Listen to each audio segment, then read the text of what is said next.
បាទសូមជម្រាបសួរបងប្អូនអរគ្នាចឹងនៅក្នុងវីដេអូនេះគឺខ្ញុំចង់ចែករំលែកបងប្អូនអរគ្នាទាក់ទងទៅនឹង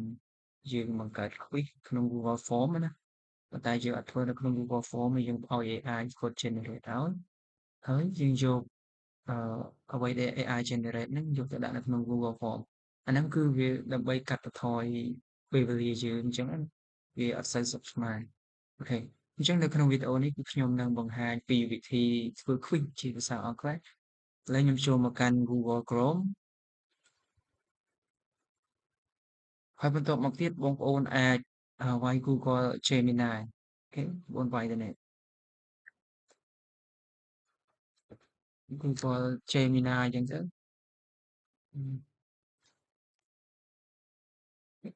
អញ្ចឹង Gemini គឺយើងអាចឲ្យគាត់ generate ទៅលើអឺកម្រងសំណួរនិងចម្លើយអញ្ចឹងអូខេអញ្ចឹងបងប្អូនចុច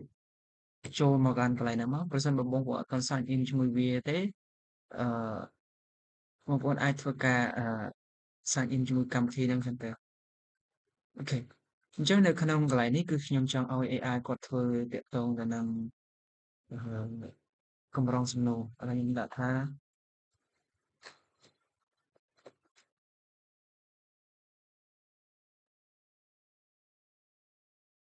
create an quiz on the recency of 10 ណាអូខេបន្ទាប់ពីប៉ុណ្ណឹងយើងចុច enter ទៅអញ្ចឹងអ្វីដែលយើងប្រាប់ហ្នឹងគឺ AI គាត់នឹង generate ឲ្យយើងអញ្ចឹងនេះអញ្ចឹងគាត់នឹង generate មកនេះ load 1 2 3 4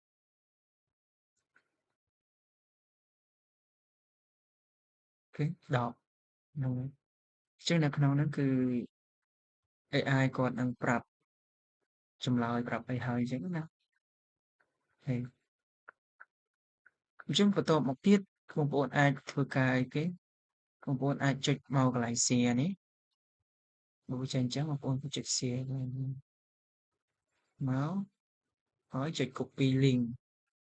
នេះ copy link ហ្នឹងមកហើយខ្វែងមកវិញមក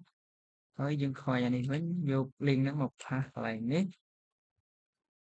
យើងសរសេរតថាអឺ generate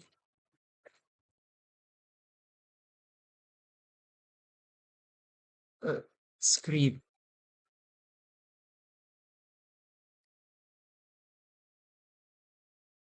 for me to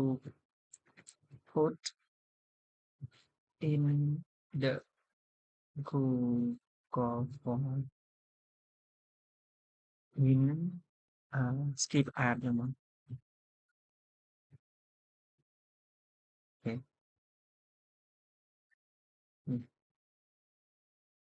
អញ្ចឹងបន្ទាប់មកទៀតAI គាត់នឹងបញ្ជូនទិន្នន័យឬក៏កូដមកឲ្យយើងដែលយើងអាចយកកូដហ្នឹងទៅផាសនៅក្នុង app script នៅក្នុង Google Form បានអញ្ចឹងនេះគឺជាកូដអូខេនេះហោហែមកអញ្ចឹងបន្តមកទៀតបងប្អូនត្រូវធ្វើអីគេគឺបងប្អូនត្រូវ copy កូដណាភាសាខ្មែរក៏វាបានដែរណាយើងអាចសេជាភាសាខ្មែរជួប2ហើយបងប្អូនចូលមកបុកកន្លែងខាងលើមានថាយើងបុកផ្ទាំងនៅក្នុង Chrome យើងវាយពាក្យថា Google Form បងប្អូនវាយចេញមកវាចេញស្រាប់ហើយហ្នឹងហើយអញ្ចឹងបន្ទាប់ពីប៉ុណ្ណឹងបងប្អូនមើលកន្លែង Google Form មកអូខេហើយចុចកន្លែងសញ្ញាបូកនេះមកមកកាន់កន្លែងនេះបងប្អូនក្រឡេកមកមើលក្របត្រេ3ខាងនេះគេដាក់ more ពងត្រេ3ហ្នឹងហើយបងប្អូនយកពាក្យថា app script សូមបងប្អូនចុចចាំនឹងមកអូខេអញ្ចឹងបន្ទាប់មកទៀតវានឹងនាំយើងមកកាន់កន្លែងយើងមកពិនកូដដែលអាចគាត់បានឲ្យមិញហ្នឹងអញ្ចឹងយើងចូលមកកាន់កន្លែងនេះគឺយើងអាចធ្វើការ control A ហើយ control V ផាសកូដយើងចូលអញ្ចឹងហើយបន្តមកទៀតបងប្អូនចុច control S មកដើម្បី save បងប្អូនចុចកន្លែងនេះក៏បានដែរចុច control S មកនេះដើម្បីឲ្យវា save សិនអញ្ចឹង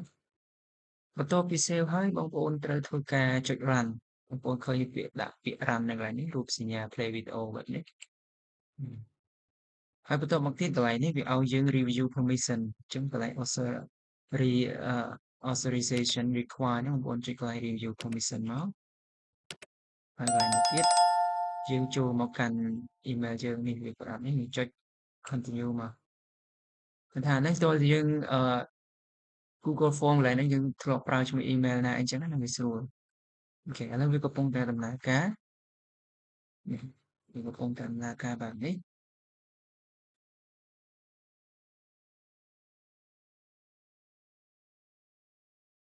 អូខេអញ្ចឹងនៅពេលហ្នឹងវាដាក់មិនវាដាក់ថានេះ quiz created successful go back to your Google Form to see the update អញ្ចឹងគេឲ្យយើងត្រឡប់ទៅ Google Form យើងវិញត្រឡប់មក Google Form យើងវិញ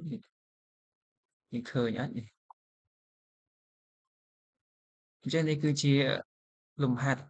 present simple ដែល AI គាត់បង្កើតឲ្យមើលនេះ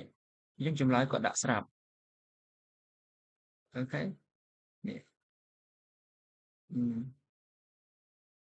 នេះហើយបន្ទាប់ពីហ្នឹងទៅបងប្អូនគ្រាន់តែអីយើងអាចកែតម្រូវតិចតួចអញ្ចឹងនៅទៅដល់កន្លែងនេះយើងចង់ឲ្យគាត់ដាក់ឈ្មោះអញ្ចឹងយើងចុចយក short answer ហើយយើងដាក់ name យើងមកហើយយើងបើក require មកអូខេហើយកន្លែងនេះអឺគឺវា Chris ចម្លើយឲ្យហើយអញ្ចឹងយើងមិនបាច់ចំធ្វើអីទៀតទេប៉ុន្តែមុននឹងបងប្អូនអាចយកវាមក generate ហ្នឹងយើងត្រូវផ្ទៀងផ្ទាត់មើលនៅក្នុងនេះនៅក្នុងលំហាត់ present simple ដែល AI គាត់ generate ឲ្យណាតើបងប្អូនពេញចិត្តនឹងអ្វីដែលបងប្អូនចង់បានហើយនៅបើបងប្អូនពេញចិត្តហើយបងប្អូនឲ្យAI គាត់ generate code មកយកវាមកផាសនៅក្នុង app script នៅក្នុង Google Form អានោះវិធីសាស្ត្រងាយលឿនដែលបងប្អូនអាចយកទៅប្រើនៅក្នុងអឺការងារជាពិសេសលោកគ្រូអ្នកគ្រូដែលគាត់ត្រូវការធ្វើការអឺធ្វើ quiz សម្រាប់តេស្តសិស្សអីចឹងណានៅក្នុងភាសាខ្មែរក៏បានដែរបងប្អូនរៀនពីអីទាក់ទងទៅនឹងអីបងប្អូនអាចឲ្យ AI គាត់ generate កម្រងសំណួរមកទៅវាស៊ីជាមួយមេរៀនយើងអត់ហើយចម្លើយដាក់ត្រឹមត្រូវអត់អាហ្នឹងបងប្អូនដឹងអស់ហើយយើងកុបឲ្យគាត់ copy code មក generate មកអញ្ចឹងគឺវាលឿនអញ្ចឹងបន្ទាប់ពីប៉ុណ្ណឹងបងប្អូនគ្រាន់តែចុចអឺ publish មកហើយយើងអីគេយើងចុចយក short link ហើយ copy link ហ្នឹងទៅឲ្យសិស្សទៅគឺវាដំណើរការបានហើយឬក៏បងប្អូនចុចកន្លែង share track 3យកpre-fill form នេះក៏បានដែរយកអស់រហូតដល់ក្រោមអត់អស់ហើយចុច get link នេះហើយចុច copy link ទៅអញ្ចឹងបងប្អូនអាចយក link ហ្នឹងទៅផាសនៅក្នុង Telegram ឬក៏ក្រុមណាមួយដែលបងប្អូនមានអញ្ចឹងបងប្អូនអាចឲ្យគាត់ join បានហើយនេះគឺជាវិធីសាស្ត្រលឿនដែលបងប្អូនអាចយកទៅប្រើប្រាស់នៅក្នុងការងារប្រចាំថ្ងៃបានសូមអរគុណច្រើនហើយយើងជួបគ្នានៅវីដេអូក្រោយបន្តទៀត